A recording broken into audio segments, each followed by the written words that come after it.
పెద్దలాత ఆగు ఆగు. Hi friends, ఇది మహేష్ సొంకర. ఈ ఫీల్డ్ ఎంచుకున్నాను నేను.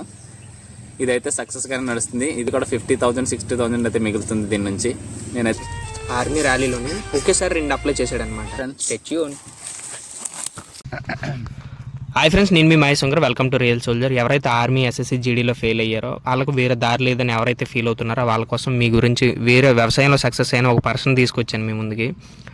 నెలకి అతని నోటితోటి ఎంత సంపాదిస్తున్నాడో మీరు వింటారో, ఏటేట్ చేస్తున్నాడో, ఏ విధంగా సక్సెస్ అయ్యాడు అనేది మీకు అనేది చూపిస్తాను అనమాట. బేసిక్గా నువ్వు ఎన్సీసీ స్టూడెంట్ అనమాట. మనోడు ఎన్సీసీలోని టాప్ లెవెల్లో పర్ఫార్మెన్స్ ఇచ్చి కూడా ఆర్మీకి ట్రై చేయలేదు.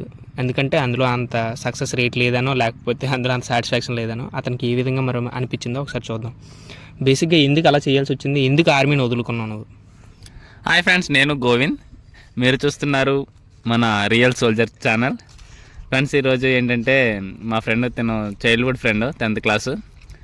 తనైతే ఈరోజు మా ఫామ్కి అయితే వచ్చారు. నేను ఆర్మీకి ట్రై చేశాను, ట్రై చేయలేదని అనుకుంటున్నారు అతనైతే. నేను ట్రై చేశాను ఆర్మీకి, అది సక్సెస్ అవ్వలేదు. నెక్స్ట్ కాంపిటేటివ్ కూడా ప్రిపేర్ అయ్యాను, అన్నీ కూడా జస్ట్ అటెంప్ట్లో మిస్ అయినాయి. లాస్ట్కి ఇంకెటు ఏది ప్రాబ్లం అయ్యి మళ్ళీ నెక్స్ట్ ఈ ఫీల్డ్ ఎంచుకున్నాను నేను. ఇదైతే సక్సెస్గానే నడుస్తుంది. ఇది నేను ఎంచుకుని అయితే 1 year అవుతుంది. 1 year నుంచి కూడా సక్సెస్లోనే ఉంది. నెలకి అన్ని ఖర్చులు పోయి కూడా 50,000 60,000 అయితే మిగులుతుంది దీని నుంచి. నేనైతే ఒక 4 ఆవులని, ఒక 4 గేదెలను అయితే తీసుకున్నాను. నెక్స్ట్ వీడియోలో అయితే ఆ వీడియో కూడా అప్లోడ్ చేయమని చెప్తాను తనకి, మా ఫామ్ వీడియో కూడా చూడండి మీకు నచ్చితే. ఓకే ఫ్రెండ్స్, ఇంకా 2018లోని ఆర్మీ ర్యాలీలోని ఒకేసారి 2 అప్లై చేశాడనమాట. ఒకటేమో ట్రేడ్ మ్యాన్, 2 వచ్చేసి జీడీ అప్లై చేశాడు. ఫస్ట్ ట్రేడ్ మ్యాన్ అయిపోయింది, ఎందుకు వదులుకున్నాడంటే జీడీ కోసం వదులుకున్నాడని చెప్పాడు. దాని స్టోరీ ఏంటనేది నాకు కూడా పక్కా తెలియదు, ఈరోజు చెప్తా అన్నాడు. ఒకసారి అది కూడా విన్నాం. అసలు ఎందుకు వదులుకున్నావు ట్రేడ్ మ్యాన్, ఆ తర్వాత జీడీ ఏటైంది, అసలు ఏమైంది, అసలు 2018లో నువ్వు క్వాలిఫై అయిన ఆర్మీకి ఎందుకు వెళ్ళలేదు నువ్వు? అంటే first trade man running complete అయిపోయింది. తర్వాత దానికి ఎగ్జామ్కి సంబంధించి ప్రిపరేషన్ అయినా తీసుకోలేదు నేను. నెక్స్ట్ జీడీ ఉంది కదా అని చెప్పి, అది నెక్స్ట్ జీడీ అటెంప్ట్ చేయబోదరికి జీడీ కూడా రన్నింగ్ పోయింది. అక్కడ సర్టిఫికేట్ వెరిఫికేషన్ కూడా 2 అయితే అటెంప్ట్ చేయడానికి అవుదని చెప్పి మొత్తానికి క్యాన్సిల్ అనేది అయిపోయింది అది. సో దానివల్ల అయితే అది క్యాన్సిల్ అయిపోయింది పూర్తిగా. ఎన్సీసీ ఎన్ని సంవత్సరాలు చేసావు? ఎన్సీసీ నీకు ఏ సర్టిఫికేట్ వచ్చింది? అంటే నేను డిగ్రీ బీఎస్సీ చేశాను. అందులో ఎన్సీసీ బి అండ్ సి వచ్చింది నాకు, 2 A గ్రేడ్లే. బి సర్టిఫికేట్, సి సర్టిఫికేట్ కూడా వచ్చింది. అండ్ స్పోర్ట్స్ సర్టిఫికేట్స్ కూడా ఉన్నాయి, కబడ్డీ, వాలీబాల్ కూడా. అయినప్పటికీ కూడా వాటి వల్ల నేనంటే ఎటువంటి యూజ్ లేదు, ఎందుకంటే నేను ఎంచుకున్న ఫీల్డ్కి దానికి ఎటువంటి సంబంధం అయితే లేదు. సో అవన్నీ వేస్ట్ అయినట్టే నాకు తెలిసినంత వరకు. బేసిక్గా చూడడానికి బి సర్టిఫికేట్, సి సర్టిఫికేట్ ఉన్నోళ్ళగా లేడు. స్పోర్ట్స్ కూడా మామూలుగా ఒక పర్సన్ చూసి మనం అలాగే జడ్జ్ చేయకూడదు అనమాట. నేను కూడా వీడి దగ్గర బీసీ ఉన్నదని నాకు తెలియదు, సి సర్టిఫికేట్కి అయితే చేశాడని నాకు తెలుసు. ఎందుకంటే మేము డైలీ ఒక 1 hour మాట్లాడుకుంటాం, ఏదైనా కష్టసుఖాలన్నీ చెప్పుకుంటాం కదా, ఆ విధంగా అనమాట. అలా అయితే మరి బి ఉండి సి ఉండి కూడా వెళ్ళలేదు. ఎందుకంటే మీరు కూడా నా దగ్గర బి ఉంది సి ఉంది అన్న, నేను అందులోకి వెళ్ళలేకపోయాను అనేసి కాకుండా, మనోడైతే రన్నింగ్ ఫస్ట్ నెంబర్లో పరిగెడతాడు. ఎంత గ్రూప్ వచ్చినా సరే ఆ గ్రూప్ని సపరేట్ చేసుకుంటూ పరిగెడతాడు అనమాట. ఎందుకంటే ప్రాక్టికల్గా నేను చూశాను, తన గురించి నాకు తెలుసు. వాళ్ళ కాలేజీలోని ఎన్సీసీకి సెలక్షన్ చేసినప్పుడు వదిలితే మనోడు ఎంతమందిని వదిలాడో అందరిలో టాప్ 1 అనమాట. అందరికీ దగ్గర 100 మీటర్లు 200 మీటర్లు కదా, 300 మీటర్ల గ్యాప్, అంత ఆ లెవెల్లో పర్ఫార్మెన్స్ ఇచ్చి వచ్చాడు. రోజుకి 5 లీటర్స్ బాడీ పెంచడానికి 5 లీటర్ల వాటర్ తాగాడు. మనం ఏదైతే 75 ఛాలెంజ్ ఉన్నాయో అలాంటి ఛాలెంజ్లు ఎన్నో చేశాడు ఇంటర్ ఆ స్టేజ్లో నుంచే. ఎందుకంటే వాళ్ళ బావగారు అనేది ఆర్మీ అనమాట. దాని ప్రకారం డిఫెన్స్కి ఏమేమి చేయాలో అన్నీ చేశాడు. అన్నీ చేసినా సరే కొద్దిగా ఎక్కడో తగ్గి ఉంది అని అనుకున్నాం, ఏదో లోపం ఉంది అనేసి. కాకపోతే అతనికి ఒక ఇవన్నీ చేసిన తర్వాత కూడా లాస్ట్లో వచ్చిన తర్వాత కూడా వెళ్ళలేకపోవడం అంటే మరి అది ఊహించాల్సిన విషయం. అంటే మనకు డిఫెన్స్ అంటే ఇంట్రెస్ట్ ఉంది, బట్ నాకు దానికంటే ఎక్కువ ఇంట్రెస్ట్ అంటే అగ్రికల్చరే ఇంట్రెస్ట్. నాకు ఫస్ట్ నుంచి ఫామ్ పెట్టుకొని దీన్ని రన్ చేయాలి అన్నది మాత్రం నాకు ఫస్ట్ నుంచి ఒక కోరిక. డిగ్రీ పర్సంటేజ్ కూడా నాది O గ్రేడ్ స్టూడెంటే, డిగ్రీ కూడా. అయినప్పటికీ కూడా నాకు అది అంతగా ఇంట్రెస్ట్ లేదు. నేను కంపెనీ కూడా జాయిన్ అయ్యాను, అదే ఫార్మా కంపెనీ. దాంట్లో కూడా ఒక 5 months చేసిన తర్వాత డ్రాప్ అయిపోయాను మళ్ళీ కూడా. శాలరీ 20,000, 18+ అనమాట.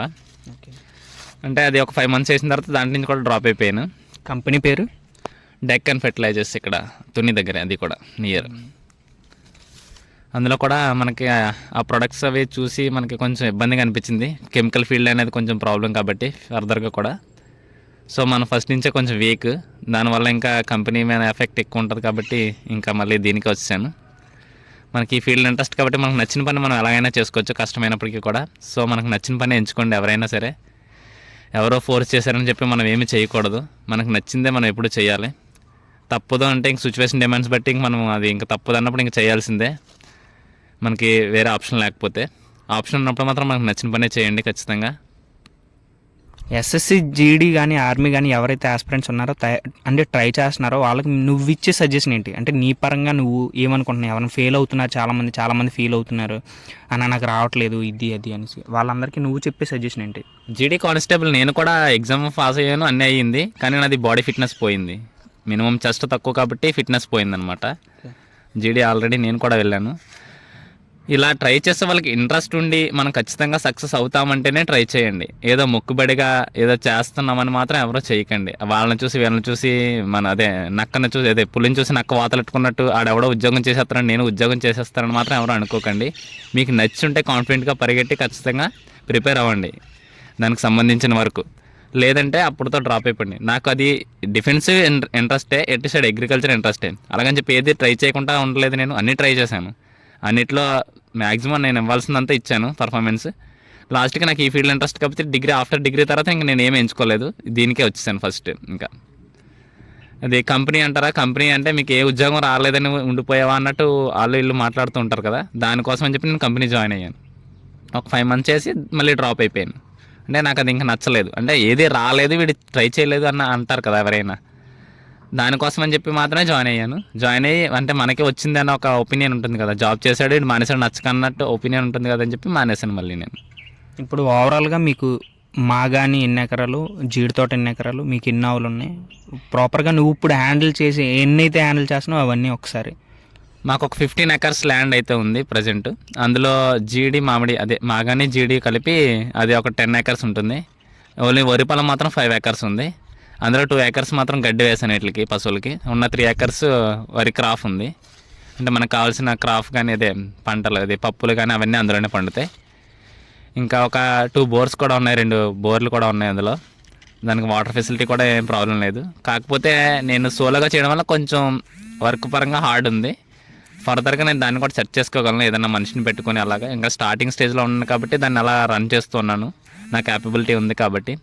కొంచెం అది తక్కువగా ఉన్నప్పటికీ నేను ఒక మనిషిని పెట్టుకొని అయితే చేస్తాను దాన్ని. వీలైనంత వరకు ఇంకా పెంచాలి. నేను ఒక 10 ఆవులని 10 గేదెలని పెంచుకొని కరెక్ట్గా కంటిన్యూ చేయాలి. సెంటర్ నువ్వు మెయింటైన్ చేస్తున్నావు కదా, సెంటర్ పేరు, దానివల్ల నీకు మెయింటెనెన్స్ ఏ విధంగా గ్రోత్ అయింది? అంటే ఇప్పుడు మనం మిల్క్ తీసుకుంటున్నాం, ఇది పల్లెటూరు కాబట్టి ఇంటింటికి పోయడానికి అనేది ఏం అవ్వదు. సిటీ కూడా కొంచెం దూరంగా ఉంది కాబట్టి మనం బయటకు తీసుకెళ్ళి కూడా అమ్మలేము. వేరే సెంటర్లకు పోస్తే మనకి డబ్బులు అనేవి చాలా తక్కువగా వస్తున్నాయి. అంటే మినిమం లీటర్ దగ్గర రూపాయి తక్కువ వచ్చినా సరే చాలా లాస్ అనేది. దీనివల్ల ఇప్పుడు ప్రజెంట్ అయితే వీటికి ఇచ్చే ఫీడింగ్ చాలా ఎక్కువ కాస్ట్లు ఉన్నాయి. అవి ఫీడింగ్ కాస్ట్కి దీనికి పోల్చుకుంటే మనకు లెవెల్ అయినా సరిపోవట్లేదు. సో దీనివల్ల మనం సెర్చ్ చేసాం దేనివల్ల అయితే బెనిఫిట్ ఉందో చూసుకుని. హెరిటేజ్ అనేది డైరీ అది బాగుంది ప్రజెంట్, అది తీసుకున్నాను నేను. మిల్క్ పాయింట్ కలెక్షన్ పాయింట్ తీసుకొని దానికి మనం పాలు వేస్తున్నాం. మన పాలకి మనకి ఖచ్చితంగా అమౌంట్ అనేది వస్తుంది. మినిమం అది 45 రూపీస్ అయితే ఉంది, 45-40 రూపీస్ అయితే ఉంది మినిమం సీఎం. ఆవు పాలకి అయితే, గేదె పాలకి అయితే 81 రూపీస్ ఇస్తున్నారు వాళ్ళు. మనం జెన్యున్గా పాలు తీసుకెళ్తే ఖచ్చితంగా 40 అనేది ఖచ్చితంగా పడుతుంది ఆవు పాలు మాది అయితే ప్రజెంట్. ఇప్పుడు నేను 20 లీటర్స్ అబో ఆవు పాలు వేస్తున్నాను, ఒక 10 లీటర్స్ గేదె పాలు వేస్తున్నాను ప్రజెంట్ మినిమం. సో దానికి బెనిఫిట్ అనేది మన పాలు మనకి ఖచ్చితంగా అమౌంట్ అనేది వస్తుంది. మనతో పాటు ఒక 40 మెంబర్స్ కూడా పాలు పోస్తున్నారు మన క్యాన్కి, సెంటర్కి. దీనివల్ల అది కూడా మనకి ఒక 10,000 ప్లస్ మంత్లీ కమిషన్ అనేది వస్తుంది. ప్లస్ మన పాలకు కూడా ఖచ్చితంగా రేట్ అనేది వస్తుంది, మధ్యలో ఇంక మీడియేటర్ అనేది ఎవరో లేకుండా. ఇంతకుముందు పోసినప్పుడు అయితే మినిమం 30 పడడానికే చాలా కష్టంగా ఉండేది లీటర్ పాలు. ఇప్పుడు మనకి 40 పడుతుంది. అంటే లీటర్ దగ్గర 10 రూపాయలు ఎక్స్ట్రా పడుతుంది. ప్లస్ మనకి మార్నింగ్ 1 hour, ఈవినింగ్ 1 hour మాత్రమే కలెక్షన్ ఉంటుంది.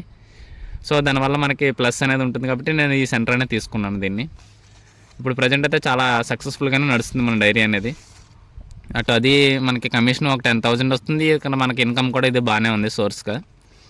సో దానికోసం నేను ఈ పాయింట్ అనేది తీసుకున్నాను. ఓవరాల్గా ఇప్పుడు నువ్వు సక్సెస్ అయ్యావు అనుకుంటున్నావా? ఓవరాల్గా మంత్లీ ఎంత సంపాదిస్తున్నావు? మామూలుగా ఇంకా సక్సెస్ అవ్వడానికి ఇంకా నీ దగ్గర ఏమైనా టిప్స్ ఉన్నాయా మామూలుగా ప్రజెంట్?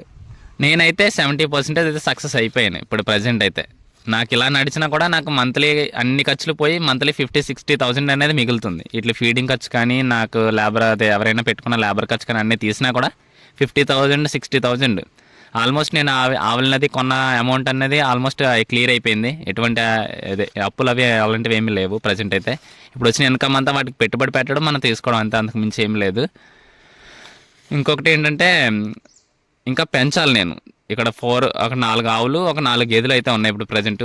ఒక గేదెలు అయితే అలా ఉంచుతాను, 4-5 సరిపోతాయి గేదెలు. ఆవులు అనేవి ఇంకొక 4-5 పెంచుతాను. మినిమం 10 దాకా తీసుకెళ్ళి అక్కడ నేను దాన్ని స్టాప్ చేస్తాను. అక్కడ నుంచి లేబర్ అనేది పెట్టుకోవాలి. అంతకు మించి అయితే మనం చేయడం కొంచెం కష్టం అనమాట. లేబర్ పెట్టుకోకుండా చేసుకోవాలంటే ఇవి సరిపోతాయి. ఇలా లేబర్ పెట్టుకుంటే కొంచెం పెంచుకోవాలన్నమాట. ఎవరైతే ఎస్ఎస్సి జీడీ ఆర్మీ కోసం ట్రై చేస్తున్నారో వాళ్ళందరికీ ఇది ఒక ఎగ్జాంపుల్, ఒక సక్సెస్ స్టోరీ. మీరు విని అంటే కొద్ది బ్యాక్గ్రౌండ్ అటు ఉంది, లేదు లేకపోతే ఈ విధంగా ట్రై చేస్తున్నాను అవ్వట్లేదు ఇలా బాధపడి కన్నా, ఒకవేళ అవ్వకపోతే ప్లాన్ ఏ ప్లాన్ బి, చాలామంది చెప్తారు ప్లాన్ బి ఉండకూడదు, ప్లాన్ ఏ ఒకటే ఉండాలనేసి. ఒకవేళ అవ్వకపోతే మనం ఎంతైతే ట్రై చేస్తున్నామో దానితో కొద్దిగా అదృష్టం కూడా ఉంటే సక్సెస్ అనేది ఈజీగా అయిపోద్ది. ఒకవేళ ప్లాన్ బి పెట్టుకుంటే మంచిది, ప్లాన్ బి లేకపోతే ఏం లేదు. నేను కూడా ప్లాన్ బి పెట్టుకున్నాను అప్పుడు. ఒకవేళ ఈ డిఫెన్స్ సైడ్ అవ్వకపోతే నేను కూడా డిగ్రీ కంప్లీట్ చేశాను బీఎస్సీ కెమిస్ట్రీ. మనోడు కూడా బీఎస్సీ కెమిస్ట్రీ చేశాడు. అయిన తర్వాత నేను ఏమనుకున్నానంటే ఆ బీఎస్సీ కెమిస్ట్రీ మీద ఏదైనా కెమికల్ ఫ్యాక్టరీకి వెళ్ళి 10,000-20,000 తెచ్చుకుంటే చాలు, మన జీవితం హ్యాపీగా సక్సెస్ అయిపోద్దని నేను అనుకున్నాను. సేమ్ ఇప్పుడు కూడా దాని బేస్ పెట్టే చెప్తున్నాను అనమాట. ఆ విధంగా సక్సెస్ అయితే చాలు అనేసి ప్లాన్ ఏ ప్లాన్ బి కూడా పెట్టుకోండి. ఎవరైతే 18 సంవత్సరాలు ఉన్నారో వాళ్ళందరూ కూడా ఆల్ ది వెరీ బెస్ట్. ఈసారైనా మీరు ఏ నోటిఫికేషన్ వస్తుందో ఆ నోటిఫికేషన్కి పక్కా మీరు ట్రై చేసి మీ వంతు ప్రయత్నంతో పక్కా సక్సెస్ అవుతారని కోరుకుంటున్నాను. జై హింద్, జై భారత్. అగ్రికల్చర్ వీడియోస్ కావాలంటే జేజేఎన్ కల్టివేషన్ యూట్యూబ్ ఛానల్ కూడా ఉంటుంది నాకు సంబంధించి. అది మీరు ఓపెన్ చేసి చూడొచ్చు. దాంట్లో అయితే అగ్రికల్చర్ సంబంధించిన వీడియోస్ అన్ని పెడుతూ ఉంటాను. ఫార్మ్కి సంబంధించినవి కానీ మినిమం కావాల్సిన వీడియోస్ అన్ని పెడుతూ ఉంటాను. ఒకవేళ చూడాలనుకుంటే అందులో చూడండి. Okay friends, thanks for watching this video. Boy friend. Video అంటే మనోడు యూట్యూబ్ ఛానల్ అనేది ఫస్ట్ కామెంట్ సెక్షన్లో ఫస్ట్లో వస్తుంది, డిస్క్రిప్షన్లోని కూడా ఫస్ట్ లింక్ అనమాట. జై హింద్, జై Bharat. Welcome to real soldier. Bye friends. Stay tune.